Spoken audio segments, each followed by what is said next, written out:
إلا بالله العلي العظيم. أعوذ بالله السميع العليم من الشيطان اللعين الرجيم. بسم الله الرحمن الرحيم.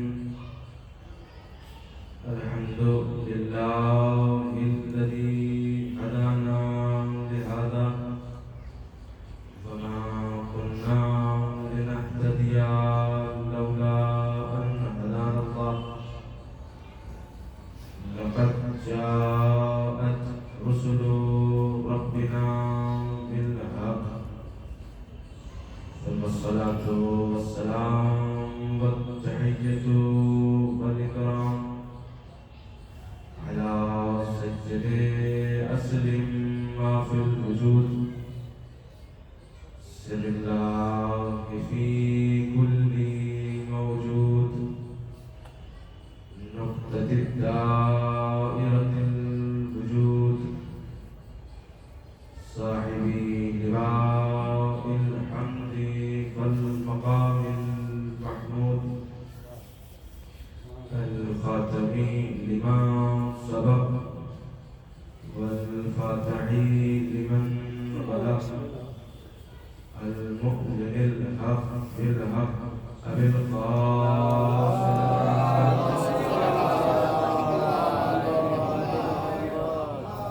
ولعنة الله على أعدائهم ومنكر فضائلهم ومصائبهم وعطشهم وشجاعتهم وعظمتهم أجمعين. أما بعد فقد قال الله سبحانه وتعالى في محكم كتابه المبين وفرقانه المجيد وهو أصدق الصادقين وقوله الحق. بسم الله الرحمن الرحيم. وإذ قال ربك للملائكة إني جاعل في الأرض خليفة. صلوات حضرات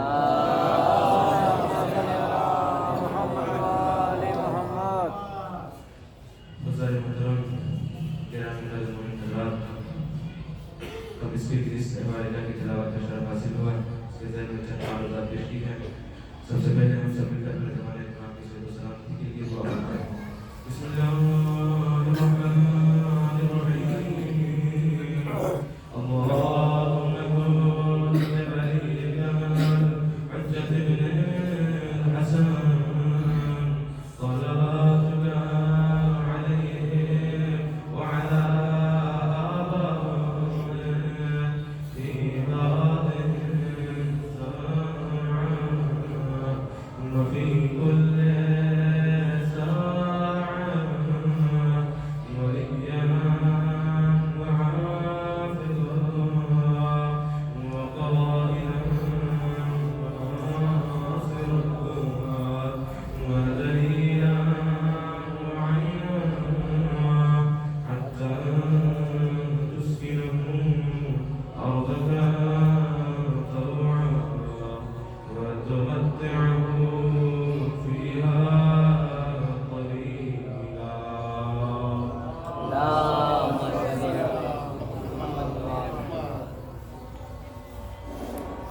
اللہ کو در 6 مرتبہ سورۃ نم اور 3 مرتبہ سورۃ اخلاص کی تلاوت فرما کر کہ جس نے ہمارے دلوں کو غدیر کی مٹی سے بنایا.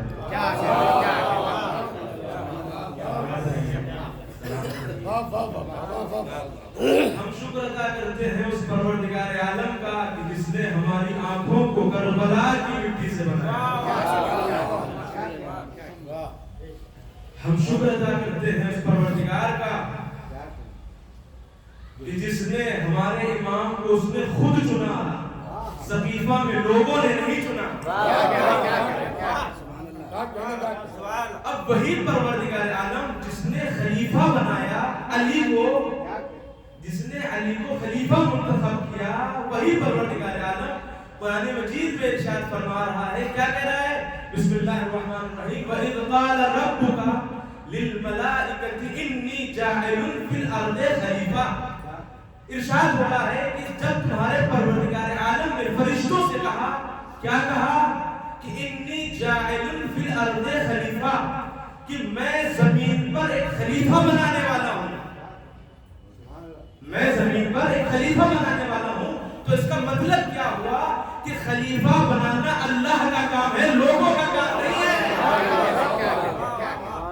بھائی یہی وجہ ہے کہ پیغمبر نے بھی تو فرمایا تھا کہ ہم خلیفہ چھوڑ کر جا رہے ہیں، بنا کے نہیں جا رہے ہیں.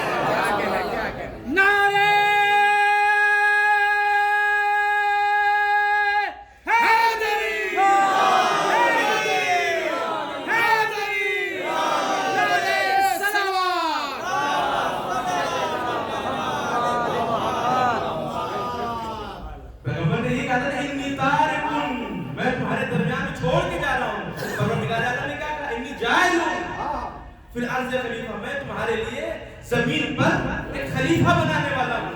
اب عزیزان محترم، پروردگار عالم نے جناب آدم کو زمین پر خلق کیا. اب جناب آدم کا پتلا تیار ہو گیا اور فرشتوں سے پروردگار عالم نے یہ حکم دیا کہ دیکھو کہ تم سب آدم کے سامنے اس وقت سجدے میں جھک جانا جب آدم کے پتلے میں روح پھونک دو. یعنی پروردگار عالم نے سجدے کی کیا شرط لگائی کہ جب آدم کے جسم میں، آدم کے پتلے میں روح پھونک دوں تو سجدہ کرنا. تو یہاں پر پتہ یہ چل گیا کہ جناب آدم اس وقت تک قابل سجدہ نہ ہوئے جب تک کہ پروردگار عالم نے ان کے پتلے میں روح نہ پھونکی. اسی طریقے سے خانہ کعبہ بھی اس وقت تک لائق سجدہ نہ ہوا جب تک کہ علی کی ولادت ہوئی.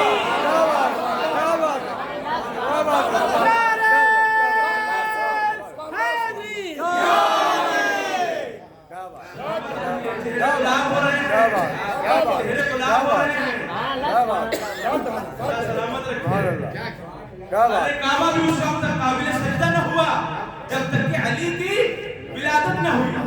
اب پروردگار عالم نے روح پھونک دی، سب نے سجدہ کیا سوائے ابلیس کے. پروردگار عالم نے اسے اپنی بارگاہ سے نکال دیا، نکل جا میری بارگاہ سے. اور پروردگار عالم کی بارگاہ سے نکل گیا.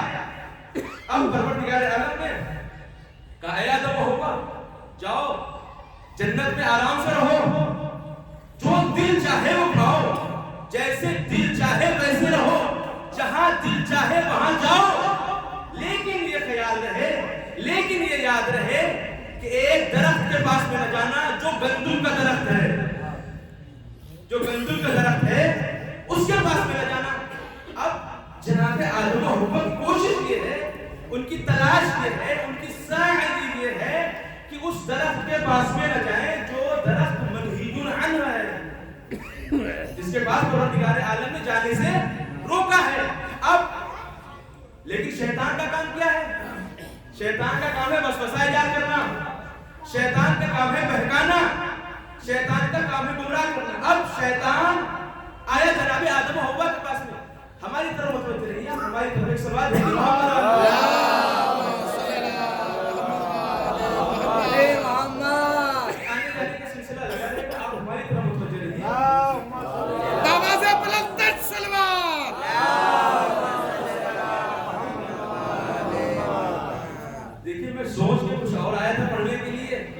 کچھ اور نہ ہو.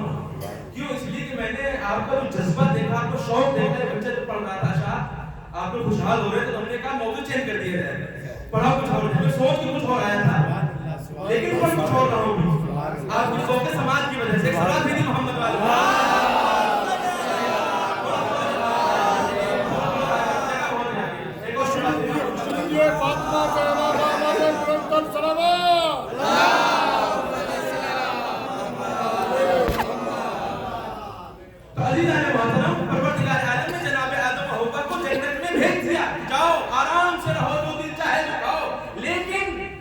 گندم کے درخت کے پاس میں نہ جانا.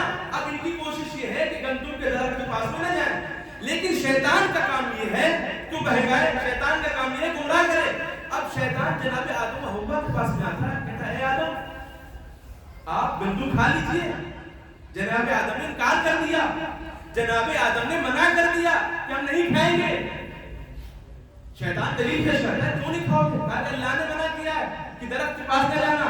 شیطان نے کہا اللہ نے آپ کو درخت کے پاس میں جانے سے منع کیا ہے, کھانے سے نہیں منع کیا ہے. پھر شیطان دیکھیے کتنی استادی سے بہکا رہا ہے, کتنا بڑا استاد ہے شیطان. کیسے آہستہ سے بہکا رہا ہے کہ اللہ نے آپ کو کھانے سے نہیں منع کیا ہے, قریب جانے سے منع کیا ہے, لہٰذا آپ کھا سکتے ہیں. اب جب شیطان نے یہ کہا تو جناب آدم نے گندم کو کھا لیا. جب جناب آدم نے گندم کو کھایا, جناب حوا نے گندم کو کھایا, تو پروردگار عالم نے کہا اے آدم و حوا, تم نے اس کام کو انجام دیا ہے جس کام سے میں نے تمہیں روکا تھا, یعنی تم نے ترک اولا کیا ہے, لہذا اب تم جنت سے نکل جاؤ, بہشت سے نکل جاؤ. تو عزیزان محترم میں یہاں پر رک کر جملہ کہوں گا, جناب آدم جیسے نبی اگر ترک اولا کرتے تو پروردگار عالم انہیں جنت سے نکال دے, تو جو ترک مولا کرتے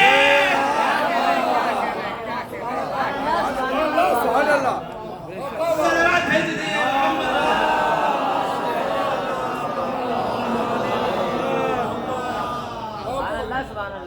عزیزوں اب آپ اندازہ لگا لیجیے جو لوگ ترک مولا کرتے ہیں ان کا کیا حشر ہوگا. اب جناب آدم اور جناب حوا بہشت سے نکلے, جنت سے نکلے. پروردگار عالم نے کہا اے آدم و حوا جا تو رہے ہو, جنت کی ساری چیزیں چھوڑ کر جانا, کچھ لے کر نہ جانا. پتہ ہے آپ کو کس لیے؟ اس لیے کہ جناب آدم و حوا وہاں پر مہمان تھے, میزبان نہیں. مہمان کا طریقہ کیا ہوتا ہے؟ ہم آپ کے گھر پہ مہمان ہوں, آپ ہماری دسترخوان لگائیں گے, بہترین کھانا لے کر آئیں گے, پلیٹیں ہوں گی, سب کچھ ہوگا, تولیہ لے کر آئیں گے ہاتھ پوچھنے کے لیے, اور کھانا کھانے کے بعد میں سارا سامان اٹھا کر تولیہ اٹھائی, صابن اٹھایا, آپ کے گھر سامان اٹھا کے لے کے چلنے لگے. تو آپ کیا کہیں گے مولانا صاحب یہ کیا کرنا ہے آپ, کیوں آپ نے ہماری نہیں رکھا تھا یہ سب, کیونکہ آپ مہمان ہیں, آپ یہاں یوز کر کے یہیں رکھ کے چلے جائیے. کہیں گے کہ نہیں کہیں گے؟ کیوں؟ اس لیے کہ ہم مہمان ہیں. مہمان کا طریقہ یہ ہوتا ہے کہ مہمان اپنے ساتھ میں چیزوں کو لے کر نہیں جاتا ہے. جناب آدم و حوا جنت میں تھے مہمان, لہذا پروردگار عالم نے ان سے یہ بھی کہا اے آدم و حوا جنت کا لباس بھی اتار کر جانا. بڑی توجہ چاہتا ہوں. پروردگار عالم نے کہا اے آدم و حوا جنت کا لباس بھی اتار کر جانا, اس لیے کہ تم مہمان ہو, میزبان نہیں. لیکن ذرا در فاطمہ کا امتیاز دیکھیے کہ رضوان جنت حسنین کے لیے لباس لاتا ہے.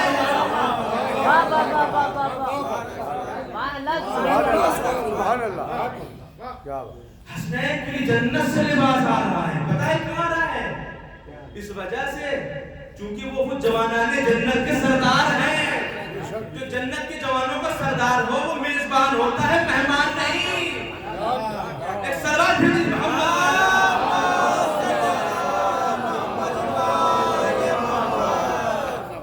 لیکن عزیزوں یہاں پر کچھ لوگ اعتراض کرتے ہیں, کچھ لوگوں کو علی کے فضائل, اہل بیت کے فضائل ہضم نہیں ہوتے ہیں, ان سے برداشت نہیں ہوتے. وہ اعتراض کرتے ہیں بھیا جنت میں اس ٹائم کہاں پہ درزی موجود تھا جس نے حسنین کے لیے لباس سلے, اور سلنے کے بعد میں وہ دنیا میں لے کر آ گئے حسنین کے لیے. وہاں جنت میں درزی تو موجود نہیں تھا.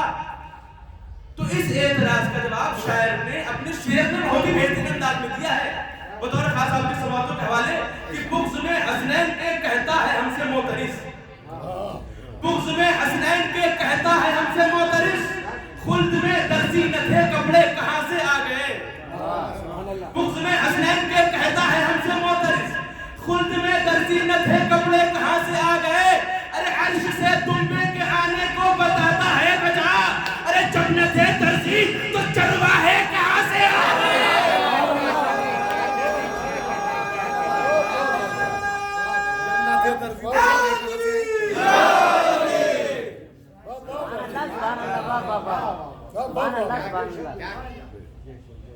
بھائی کہتے ہیں نا جناب اسماعیل کے لیے دمبا آیا تھا. بھیا جب آسمان سے دمبا آ سکتا ہے تو پھر یہ بتائیے وہاں آسمان میں چرواہے کہاں موجود تھے جب درزی نہیں تھے. عزیزوں پروردگار عالم نے جناب آدم و حوا سے لباس بھی اتروا لیا.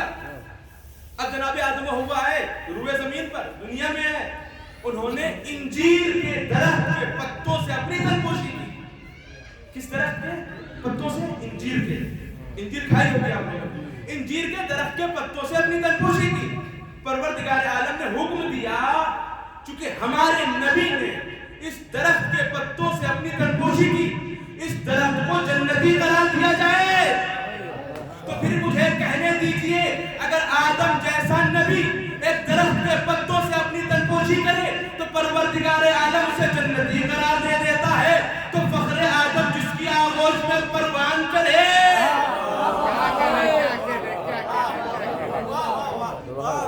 سلوات بھیج دیجیے محمد.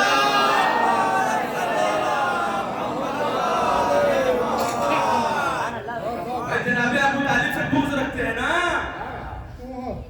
تو فخر آدم ہے, پیغمبر فخر آدم ہے. جناب ابو طالب کے آغوش میں پروان چڑھ گئے, وہ کیسے جہنمی ہو سکتے ہیں؟ اگر آدم جیسا نبی ایک درخت کے پتوں سے تنپوشی کرے, اللہ اس درخت کو جنتی قرار دیتا ہے, تو پھر فخر آدم جس کی آغوش میں پروان چڑھے. لوگ جناب ابو طالب سے جلتے ہیں نا. آپ چار پچھلی سن لیجیے جناب ابو طالب کی شان میں کہ اللہ نے بخشا ابو طالب کو وہ بیٹا, اللہ نے بخشا ابو طالب کو وہ بیٹا, ایسا کسی بندے کا کوئی لال نہیں ہے. اللہ نے بخشا ابو طالب کو وہ بیٹا, ایسا کسی بندے کا کوئی لال نہیں ہے. تو کافر ابو طالب کو وہی کہتے ہیں جن کا ننیھال تو موجود ہے ننیھال.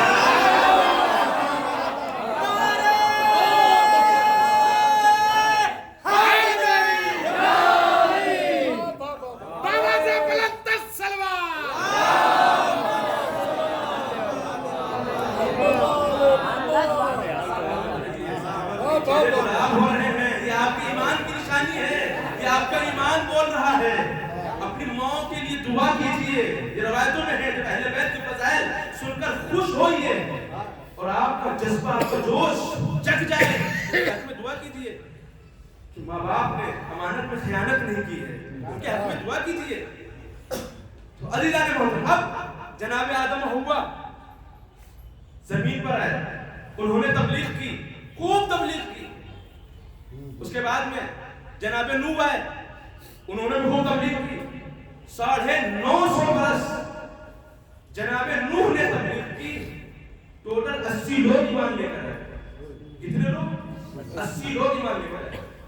اب جناب نوح بھی چلے گئے, ان کے بعد میں جناب ابراہیم آئے, انہوں نے تبلیغ کی, وہ بھی چلے گئے. جناب اسماعیل آئے, انہوں نے تبلیغ کی, وہ بھی چلے گئے. جناب موسیٰ آئے, انہوں نے تبلیغ کی, وہ بھی چلے گئے. جناب عیسیٰ آئے, انہوں نے تبلیغ کی, وہ بھی چلے گئے.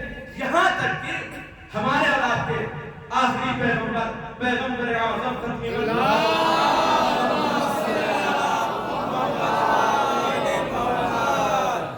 اس دنیا میں آئے تو پیغمبر نے تبلیغ کرنا شروع کی, لوگوں کو خدا کی طرف دعوت دی کہ آؤ خدا کی عبادت کرو, خدا کی پرستش کرو, خدا وحدہ لا شریک کا کلمہ پڑھو.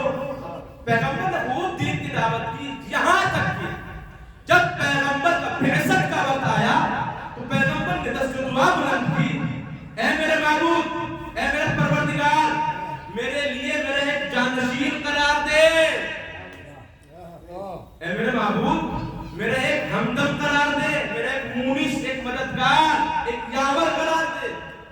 آواز قدرت آئی, اے میرے حبیب, اے طٰہٰ, اے یاسین, اے مزمل, اے کالی کملی والے, کیا تمہیں آدم جیسا خلیفہ دے دوں؟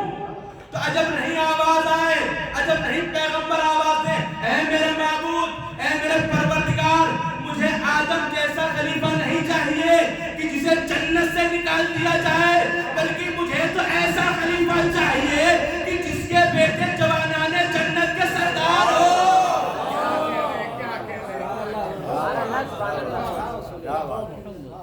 اس کے بعد پھر پروردگار عالم نے کہا, میرے حبیب, اے طٰہٰ, میں تو تم سے بڑی محبت کرتا ہوں, تم یہ بتاؤ تمہیں نوح جیسا خلیفہ دے دوں؟ نوح جیسا خلیفہ دے دوں؟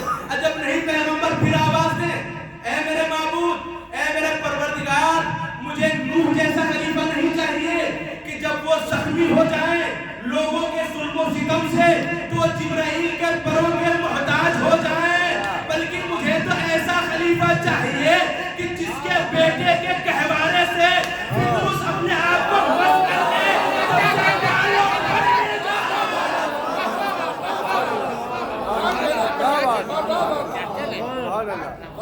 صلوات بھیج دیجیے۔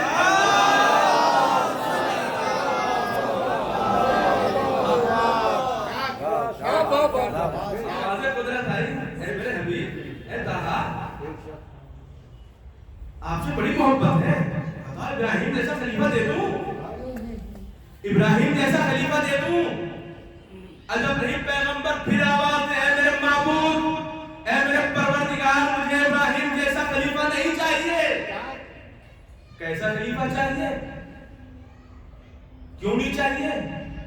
اس لیے کہ ابراہیم ایک مرتبہ جب ایک بیابان میں، ایک صحرا میں، ایک جنگل میں بھیڑ بکریوں کو چلا رہے تھے، دیکھا ایک جوان، ایک حسین جو جمیل ہے، جو خوبصورت ہے، بہترین لب و لہجے میں، بہترین انداز میں، خوبصورت لب و لہجے میں اپنے پروردگار کی مدح سرائی کر رہا ہے، مدح خوانی کر رہا ہے۔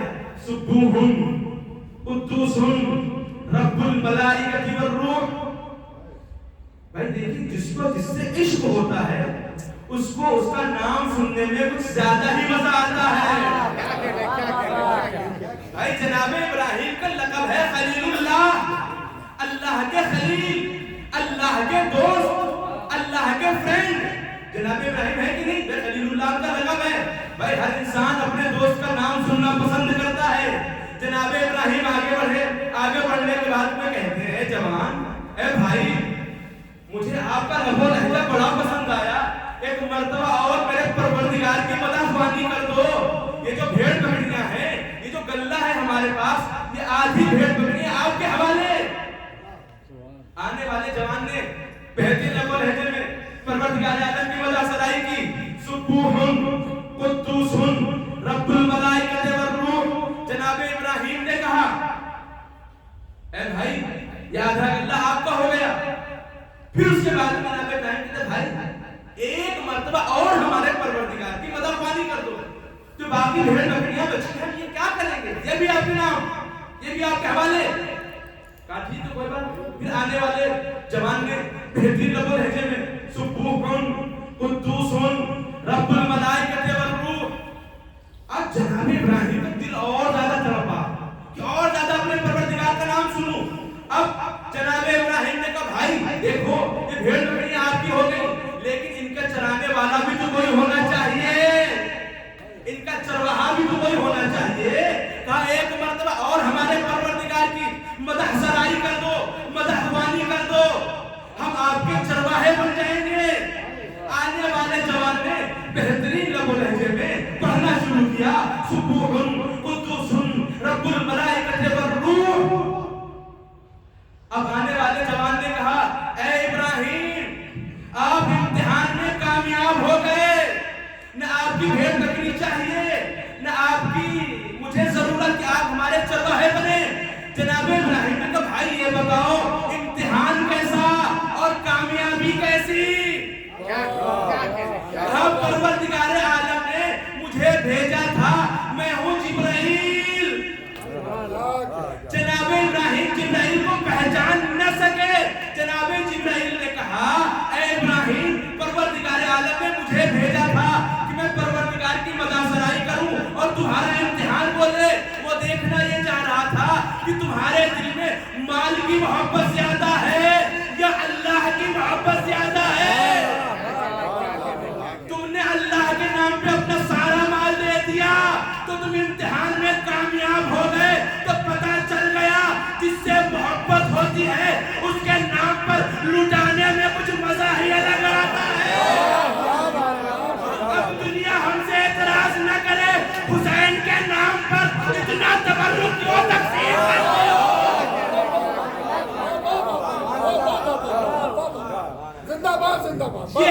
جنت ابراہیم کہ جس سے محبت ہو اس کے نام پہ لٹایا کرو. تو عزیزان محترم یہاں پر عجب نہیں پیغمبر آواز ہے اے میرے معبود اے میرے پروردگار مجھے ابراہیم جیسا خلیفہ نہیں چاہیے کہ جب وہ ایک بیابان میں ہو ایک صحرا میں ہو ایک جنگل میں ہو بھیڑ بکریوں کو چرا رہے ہو چراتے چراتے جبرائیل آ جائے تو جبرائیل کو پہچان نہ سکے بلکہ مجھے تو ایسا خلیفہ چاہیے کہ جب وہ زیر کسا ہو تو وہ کہتا ہوا نظر آئے یا رب ومن تحت الکسا.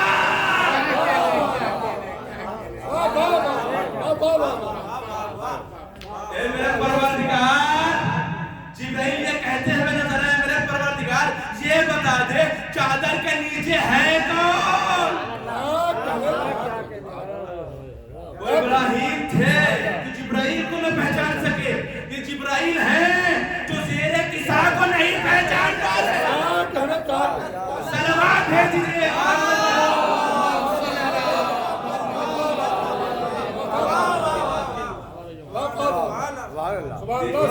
گلاب ہو رہے ہیں آپ کے چہرے گلاب ہو رہے ہیں. دیکھیے یہ جو آپ خوش ہوتے ہیں نا ہاتھوں کو بلند کرتے ہیں نا دنیا تو اعتراض کرتی ہی ہے ہم سے کہ علی کے فضائل سن کر یہ ہاتھوں کو پتہ نہیں کیوں بلند کرتے ہیں. ہاتھ اٹھانے کی کیا ضرورت ہے؟ میں ان کو جواب دوں گا اور ایسا جواب دوں گا تو منہ توڑ جواب ہوگا کہ ہم تو علی کے فضائل سن کر ایک ہی ہاتھ اٹھاتے ہیں. ارے پیغمبر نے غدیر میں علی کے فضائل جب پڑھے تھے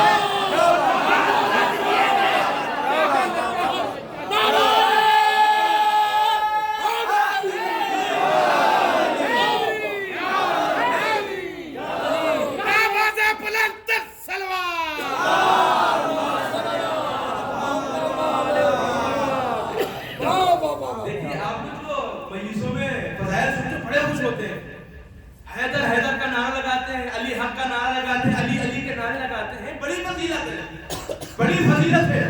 ایک شخص ہمارے اور آپ کے چھٹے امام جعفر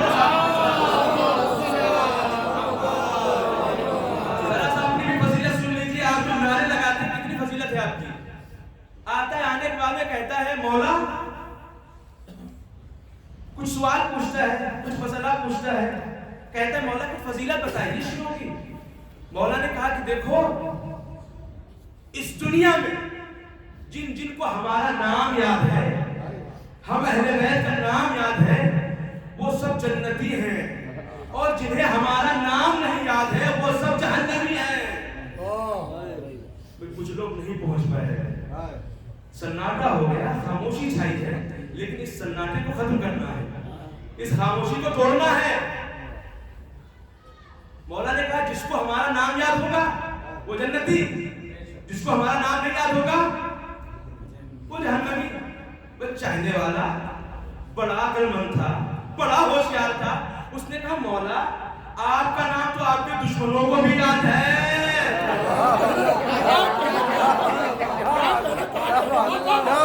کیا وہ بھی جنت میں چلے جائیں گے؟ مولا نے کہا ذرا یہ بتا تیرا خود کا نام کیا ہے؟ مولا نے کہا ذرا اپنا نام بتانا. وہ کھجلانے لگا مولا پتہ نہیں میرا نام کیا ہے. مولا میری ماں نے تو کچھ نام رکھا تھا اس نے پوری کوشش کی ایڑی چوٹھی کوشش کر ڈالی کہ اپنا نام یاد آ جائے لیکن اپنا بھی نام بھول گیا. مولا نے کہا سن جس طریقے سے تو ابھی اپنا نام بھول گیا اسی طریقے سے جو ہمارے دشمن ہیں وہ ہمارا نام بھول جائیں گے. ہمارا نام صرف انہیں کو یاد رہے گا جو علی علی کا ورد کرتے رہتے ہیں.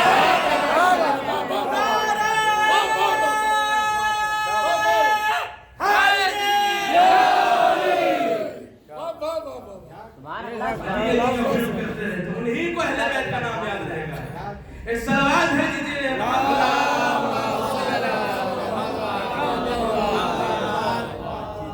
پھر پروردگار عالم نے کہا اے میرے حبیب اے طہا اے یاسین اے مزمل تم سے بڑی محبت ہے. ارے ابراہیم نہیں صحیح اسماعیل جیسا خلیفہ دے دوں. عجب نہیں پھر پیغمبر آواز اے میرے معبود اے میرے پروردگار مجھے اسماعیل جیسا خلیفہ نہیں چاہیے. کیوں میرے حبیب اسماعیل جیسا کیوں نہیں چاہیے؟ اے میرے پروردگار، اسماعیل وہ ہیں جب ابراہیم نے خواب دیکھا، اے بیٹا اسماعیل، انی ارا فی المنام انی اذبحک، اے بیٹا اسماعیل میں نے خواب دیکھا ہے کہ میں تمہیں ذبح کرنا ہوں، تو کیا چاہتے ہو؟ جناب اسماعیل نے کیا کہا بابا جان افعل ما تؤمر، اس کام کو انجام دیجئے جسے آپ کو انجام دینے کا حکم دیا گیا ہے. افعل ما تؤمر ستجدنی انشاءاللہ من الصابرین، بابا جان انشاءاللہ آپ مجھے صابرین میں پائیں گے. عجب نہیں پیغمبر آواز دے، اے میرے معبود، اے میرے پروردگار، مجھے ایسا خلیفہ نہیں چاہیے اگر ذبح کی بات آ جائے تو وہ یہ کہتا ہوا نظر آئے کہ مجھے انشاءاللہ صابرین میں پائیں گے، بلکہ مجھے تو ایسا خلیفہ چاہیے کہ جس کے پوتے سے اگر کربلا میں پوچھا جائے بیٹا یہ بتاؤ موت تمہارے نزدیک کیسی ہے تو وہ یہ کہتا ہوا نظر آئے امو جان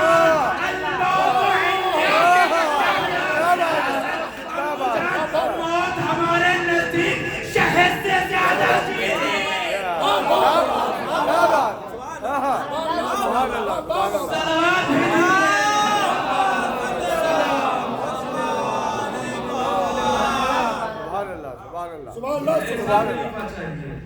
اس کا پوتا کربلا میں کہے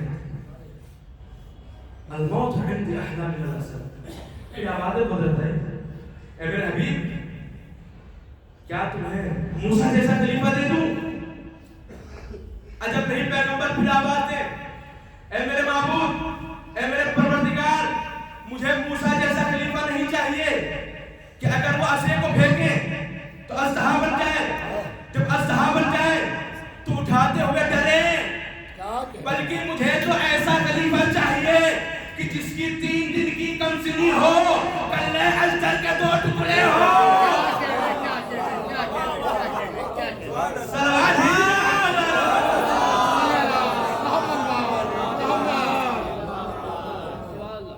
آواز قدرت آئی، اے میرے حبیب، اے طہا، اگر تمہیں ایسا ہی خلیفہ چاہیے تو پھر 13 رجب کا انتظار کرو.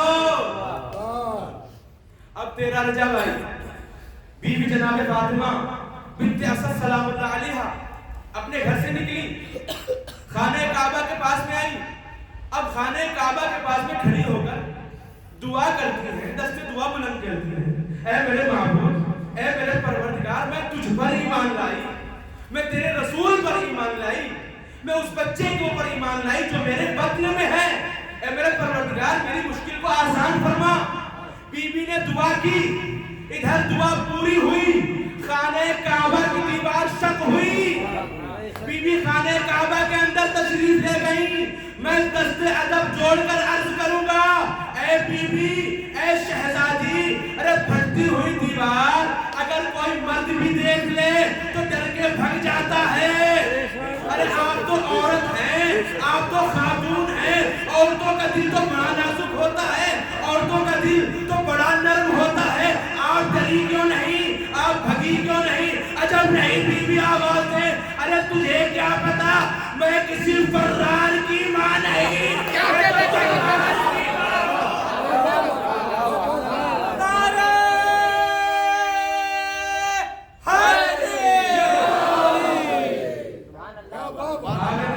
وہ ہیں جو فراری ہو